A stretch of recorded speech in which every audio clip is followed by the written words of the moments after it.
যুদ্ধবিরতি কার্যকর থাকলেও গাজায় থামছে না ইসরায়েলি হামলা। সর্বশেষ গাজা উপত্যকার বিভিন্ন এলাকায় চালানো হামলায় অন্তত ১৪ ফিলিস্তিনি নিহত হয়েছেন। আহত হয়েছেন আরও অন্তত ২০ জন। নিহতদের মধ্যে ৮ জন একটি জানাজার শোভাযাত্রায় অংশ নিতে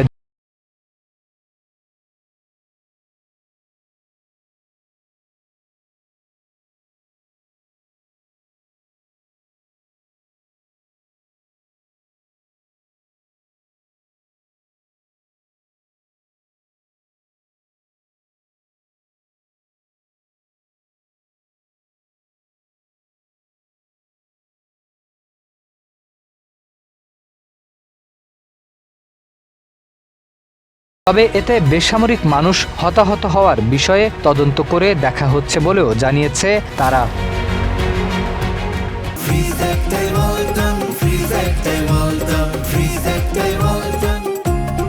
অন্যদিকে হামলার তীব্র নিন্দা জানিয়েছে ফিলিস্তিনি স্বাধীনতাকামী গোষ্ঠী। সংগঠনটির অভিযোগ, যুদ্ধবিরতি কার্যকর থাকার পরও ইসরায়েল ধারাবাহিকভাবে চুক্তি লঙ্ঘন করে বেসামরিক মানুষের ওপর হামলা চালিয়ে যাচ্ছে এবং গাজা জুড়ে আতঙ্ক সৃষ্টি করছে।